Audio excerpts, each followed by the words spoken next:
Double পু আমি করলাম তোমার কাছে 20 টাকা পাই। হ্যাঁ পাবি, আমি কি অস্বীকার করেছি?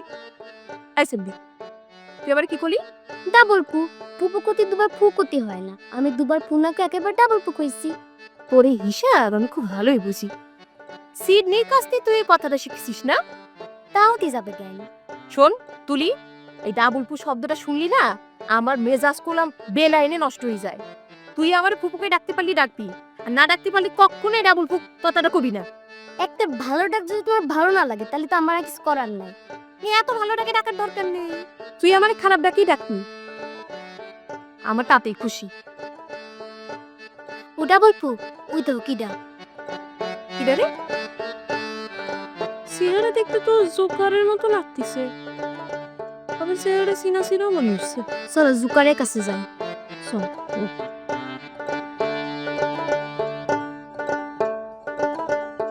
এ দুলি, তোর ডাবল ফুলে নিয়ে কোনে যাচ্ছিস রে? ও পুপু এ তো সার্কাসের জুকার নয়, আমারে সিডনি ডাবল টি। শিরাই তো দেখতেছি। ও সিডনি, তোমার একই দশা। ও আল্লাহ, তোমার তো দূরে থেকে চিনতে পারিনি। শোনো, ওয়েস্টার্ন মেন্টালিটি বয় সিডনি ঢাকায় যে নিজের একটু মডার্ন করে আনিছে, এই আর কি।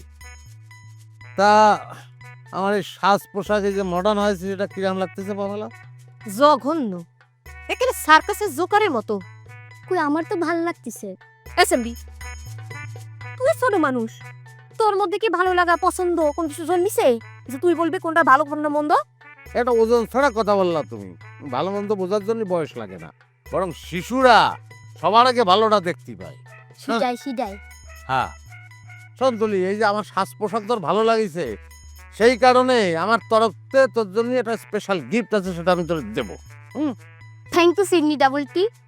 উরি বাপ রে বাপ, এ পামেলা, তুলি তো একটা আগুন রে। হ্যাঁ, কত বুদ্ধি মেয়ের মাথায়। হ্যাঁ, আমার চাচা না বলি বলতেছে ডাবল টি, টি মানে চা, হ্যাঁ ডাবল টি মানে চাচা। Good, very good. হ্যাঁ, সবই তো বুঝলাম, তো এরকম হাঁপানির রোগীর মতো হাঁপাচ্ছিলে কেন?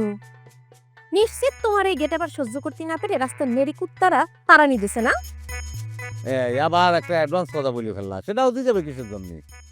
তাহলে ওইভাবে হাঁপানির কারণটি সিডনি ডাবল টি। শোন, ওয়েস্টার্ন মেন্টালিটি বয় তো সিডনি টিপির একটা হিটলার বাপ আছে, সে জুতো খুলে তাড়া করি, সেই একটা ঘটনা, বুঝলি?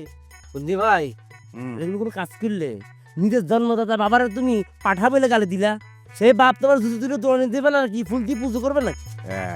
অশিক্ষিত সাল পাল নিয়ে ঘোরাফেরা করি আমি, তুই তো বুঝিস নি। আমার বাপরে আমি পাঠা করতে যাবো কিসের জন্য?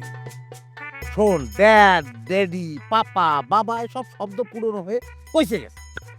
সে নামে একটা টাটকা শব্দ আমদানি করেছি, ফেটা। ফেটা একটা জার্মান শব্দ, বুঝছিস? হ্যাঁ, জার্মানিরা বাপরে ফেটা বলে, আমার বাবা শুনিছে সেটারে পাঠা। বুঝছিস, এই জার্মান শব্দের লোড আমার বাপ নিতে পারেনি, সেই জন্য জুতো বলে আমার দৌড়েছে। তো এই ফ্যাটা মানে যে বাবা, সেটা চাচারে জানানো লাগবি না? আমিও তো প্রথমে শুনে পাঠাই মনে করেছি। আচ্ছা, আমার বাপ হচ্ছে একজন অবসরপ্রাপ্ত স্কুল শিক্ষক। আচ্ছা ঠিক আছে, ধরলাম যে জার্মান শব্দটা তার জানা নেই।